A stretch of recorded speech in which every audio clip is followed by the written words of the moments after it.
अहम खबर है, बड़ी खबर है जिस बारे में आपको अपडेट कर रहे हैं कि इंसदाद दहशतगर्दी अदालत के जज अरशद हुसैन कुछ देर पहले कैंप जेल पहुंचे थे और उन्होंने फैसला सुना दिया है, लेकिन अभी तक मीडिया को ब्रीफ नहीं किया गया फैसले के बारे में और मीडिया जो है कैंप जेल के बाहर मौजूद है और प्रोसिक्यूशन टीम का इंतजार कर रही है कि वो बाहर आए और आके मीडिया को ब्रीफ करे कि आया आबिद मल्ही और शफकत को क्या सजा सुनाई गई है। मोटरवे ज्यादती केस है, 2020 में ये वाकया पेश आया खातून के साथ। खातून को ज्यादती का निशाना बनाया गया, बच्चों के सामने ज्यादती का निशाना बनाया गया, जिसके बाद पूरी कौम सिर्फ एक ही मुतालिबा कर रही थी कि मुल्जिमान को जल्द अज जल्द गिरफ्तार करके उन्हें कैफरे किरदार तक पहुंचाया जाए।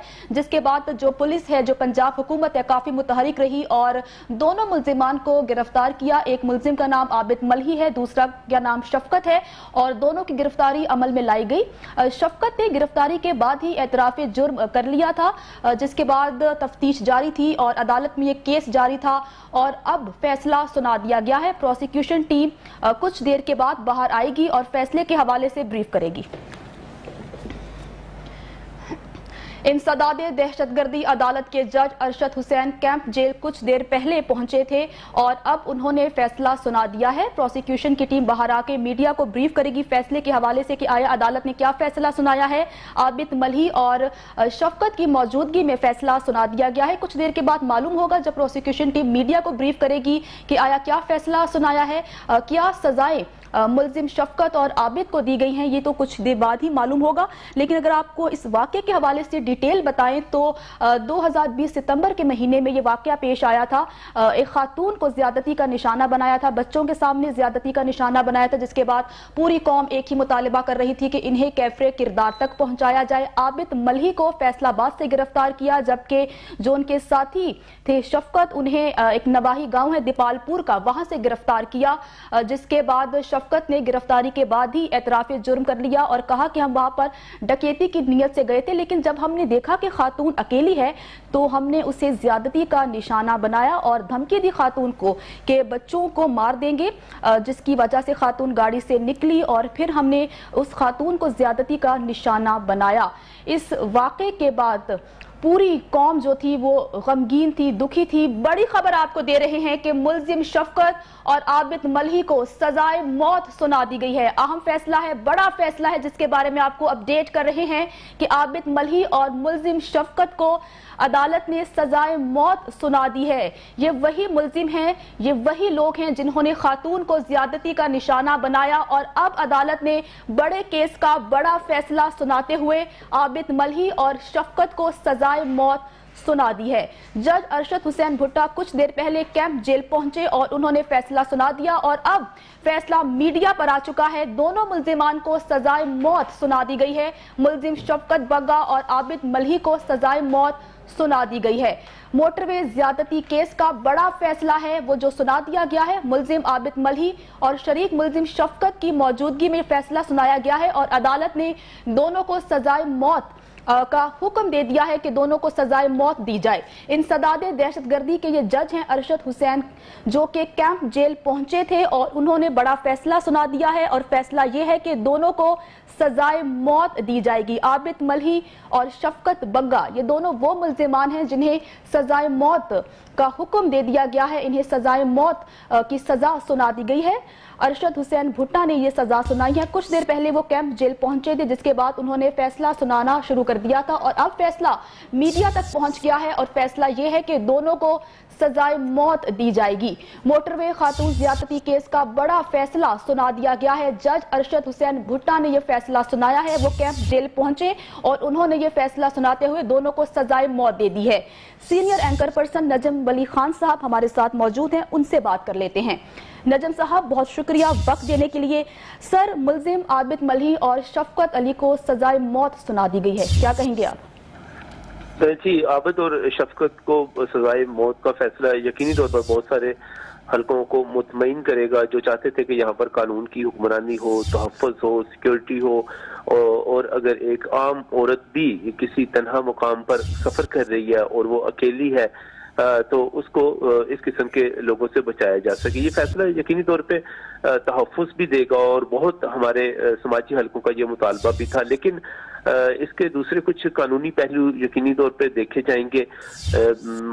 जब ये फैसला सुनाया गया है इस दहशतगर्दी की अदालत की तरफ से, तो ये जरूर मेरा ख्याल है कि इसको चैलेंज भी किया जाएगा आला अदालतों में, और उसके बाद क्या फैसला आता है, क्या आला अदालतें इस फैसले को बरकरार रखती हैं नहीं रखती हैं, एक खातून से ज्यादती के बाद सजाए मौत देना, इसको यकीनी तौर पर ये हमारे कानून के मुताबिक, हमारी समाजी रवायात के मुताबिक, हमारी जरूरियात के मुताबिक एक दुरुस्त फैसला है। लेकिन अभी मुलजमों के पास अपील के हक मौजूद है।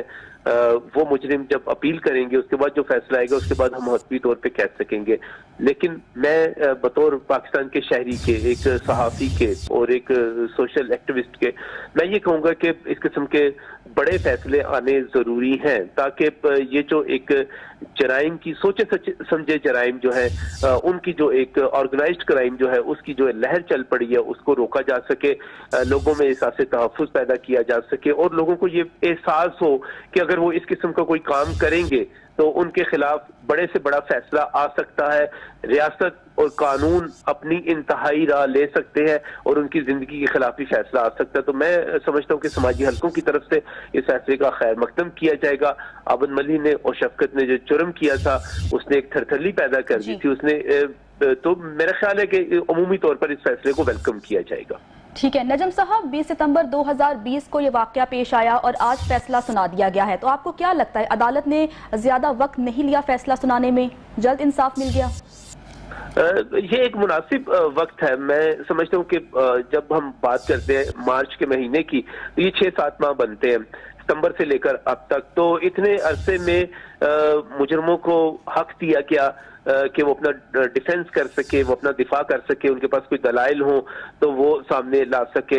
हम यहाँ पर जो बातें करते हैं, हम तो ये बात करते हैं कि इस किस्म के इक़दामात में, इस किस्म के जराइम में हफ्तों के अंदर फैसले होने चाहिए, लेकिन अगर महीनों में भी होने लग पड़े तो मैं समझता हूँ कि लोगों के अंदर एक खौफ होगा। लेकिन जैसे मैंने आपको कहा कि जो हमारा इस वक्त अदालती तरीकाकार है उसमें अभी एक लंबा सफर बाकी है। मैं नहीं जानता कि अपील का फैसला, इससे पहले कसूर में जो नन्ही ज़ैनब के साथ वाकया हुआ था, वहां पर जो इमरान नामी दरिंदा था उसने जो कुछ किया था, उस पर भी अदालतों ने बड़ा दुरुस्त और बड़ा जल्द फैसला किया था और उसको फांसी की सजा दी गई थी, उसकी अपीलें भी मुस्तरद हुई थी। तो मेरा ख्याल है कि आला अदालतें भी बहुत ज्यादा वक्त नहीं लेंगी। अपील में जाना, फैसले पर नजरसानी के लिए जाना, ये मुजरमों का हक है। लेकिन अब फैसला आला अदालतों में उस अपील पे जल्द फैसला हो और उसके कानूनी पहलुओं को देखते हुए सजा पर अमल दरामद हो, तो इससे मैं समझता हूँ कि ये कोई बड़ा बहुत देर वाली बात नहीं है कि मैं ये कहूँ कि जिस तरह हम अपने अदालती निज़ाम के बारे में बात करते हैं कि दीवानी मुकदमात में, फौजदारी की बात नहीं कर रहा, दीवानी मुकदमात में दादा के मुकदमे जो है पोते तक चले जाते हैं, वो पेशियां भुगत रहे होते हैं, साल लग जाते हैं। तो उसके मुकाबले में ये फैसला अगर फौजदारी नौयत का और अमूमन इसमें जल्द फैसले हो भी जाते हैं तो ये एक अच्छा फैसला है, मुनासिब फैसला है और वक्त पर फैसला है, क्योंकि अभी हम भूले नहीं है, अभी हमें सब कुछ याद है। जी नजम साहब, आप तो इस फैसले को बहुत अच्छा फैसला समझ रहे हैं, लेकिन आप भी जानते हैं, मैं भी जानती हूं कि सजाए मौत के इस फैसले के हवाले से भी हम मुख्तलिफ तबकों में तकसीम है। एक जो है कि वो इस सजाए मौत के हक में नहीं है, इसके खिलाफ बातें की जाती है। तो आपको लगता है कि अगर ये फैसला आया है तो चंद हलकों की जानिब से इस फैसले को तनकीद का निशाना बनाया जा सकता है? जी बिल्कुल बनाया जाएगा। यूरोप समेत मुख्तलिफ ममालिक में सजाए मौत को ख़त्म किया जा चुका है। और जब हम अपना बात करते हैं अपनी इक़्तिसादी पाबंदियों के हवाले से, तो पाकिस्तान के ऊपर बहुत सारे ममालिक का ये एतराज़ मौजूद है कि यहाँ पर भी सजाए मौत ख़त्म होनी चाहिए। लेकिन जब तक सजाए मौत हमारे आइन में और हमारे कानून में बतौर ताज़ीर मौजूद है और एक कानूनी सजा के तौर पर मौजूद है, तब तक उस पर अमल भी होना है, तब तक ये सजाएं सुनाई भी जानी है। या तो पार्लियामेंट इस पर फैसला करे और पार्लियामेंट कहे कि हम सजाए मौत को खत्म कर देते हैं, उस पर भी एक बड़ा झगड़ा उठेगा। पाकिस्तान में गालिब अक्सरियत जो है वो इस्लाम की पैरोकार और इस्लाम के अंदर सजाए मौत मौजूद है। तो फिर इसके, और जब हम ये कहते हैं कि हमारा कानून ऐसा नहीं होगा जो ठीक है नजम वली खान साहब, बहुत शुक्रिया कि आप हमारे साथ मौजूद थे और अपना कीमती तबसरा हम तक पहुंचा रहे थे। अपने नाजरीन को दोबारा से बताते चले, इंसदाद दहशतगर्दी की अदालत ने फरीकैन के दलाइल मुकम्मल होने के बाद मोटरवे ज्यादती केस का फैसला 18 मार्च को महफूज किया था, जो आज सुना दिया गया है। इंसदाद दहशतगर्दी अदालत के जज अरशद हुसैन ने कैंप जेल लाहौर में तकरीबन 6 माह की अदालती कार्रवाई के बाद फैसला सुनाया है। इस केस के चालान में कुल 37 गवाहों के बयानात शामिल किए गए थे। 200 सफात पर मुश्तमिल चालान चंद रोज कबल पेश किया गया था। अदालत ने दोनों मुल्जिमान आबिद मलही और शफकत को सजाए मौत सुना दी है। दोनों मुल्जिमान को उम्र कैद की सजा के साथ 50-50 हजार रुपए जुर्माने भी आयद किए गए हैं। हमाद असलम हमारे साथ मौजूद हैं। हमाद, डिटेल बताइएगा कि ये वाकया कब पेश आया, गिरफ्तारियां कब हुई और किस तरह से केस आगे बढ़ा। बिल्कुल, ये 9 सितंबर 2020 को वाकया पेश आया था मोटरवे में, जहां पर साना गुजरपुरा भी पेश आया। मोटरवे पर खड़ी गाड़ी से उतार कर ज्यादती का निशाना बनाने के बाद डाकुओं ने नकदी और जेवरात से भी महरूम कर दिया था। इन मुल्जमान की गिरफ्तारी के हवाले से लाहौर पुलिस ने बड़ी कामयाबी के साथ गिरफ्तारियां अमल में लाई। एक के बाद एक मुल्जिम को गिरफ्तार किया गया, जिसके बाद ये यकीनी हुआ कि अब इनको सजाए मौत का फैसला सुना दिया गया है। ये एक बड़ा सान्या था और मोटरवे पर खातून अपने बच्चों के साथ सफर कर रही थी कि इस दौरान डाकुओं ने ताकुब करके उसको घेरे में लिया और गाड़ी का शीशा भी तोड़ा गया और उसके बाद उस खातून को बाहर निकाल कर खेतों की तरफ ले गए, जहां पर उससे ज्यादती का निशाना बनाया गया। तो पुलिस की तरफ से ये बड़ी कार्रवाई अमल में लाई गई और फिर CIA, CTD इसमें बड़ा अहम किरदार अदा किया। SP CIA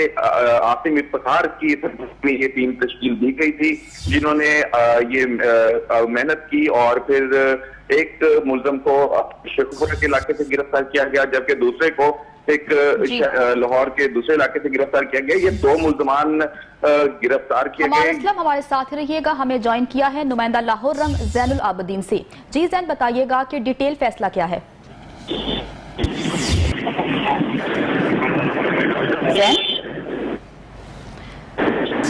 जैन, अगर आप मेरी आवाज सुन पा रहे हैं तो इस फैसले की तफसीलात बताइएगा। दोनों मुल्जमान को सजाए मौत सुना दी गई है। खुद से ही जिसका इंतजार था वो फैसला सुना दिया गया। ये है कि गैंग रेप की वजह से बुनियादी तौर पर इन दोनों को सजाए मौत सुनाई गई, क्योंकि जो पाकिस्तान कानून और आइन है उसमें गैंग रेप की भी वही सजा है जो कि कत्ल की है। ठीक है, जैन हमारे साथ मौजूद थे, उनसे दोबारा राबिता करने की कोशिश करेंगे। बड़ी खबर है, बड़े केस का बड़ा फैसला सुना दिया गया है। मुल्जिमान को सजाए मौत की सजा सुना दी गई है। हमाद असलम की तरफ जाते हैं। हमाद, अब चूंकि उनको सजाए मौत सुना दी गई है, सजा दे दी गई है, तो अब हो सकता है कि वो इस फैसले को लाहौर हाई कोर्ट में चैलेंज करें। इस तमाम सूरत हाल को आप कैसे देखते हैं? इस चैलेंज के हवाले से तो ये कानूनी राय देना काम नहीं है मेरा, मगर ये मैं आपको जरूर कह दूंगा कि ये एक ज्यादती केस में मुलविस थे और डकैती के दौरान खातून को उसके बच्चों के सामने ज्यादती करना और फिर अदालत की तरफ से एक बड़ा फैसला अमल में लाया गया और प्रोसिक्यूशन टीम, पुलिस और दीगर जो तहकीकाती इदारे हैं उनकी तफ्तीश की रोशनी में फिर अदालती कार्रवाई अमल में लाई गई। अब इस पर अमल दरामद अदालती हुक्म पर ही आगे बढ़ेगा और दोनों मुल्जमान आबिद मली और शफकत को सजाए मौत का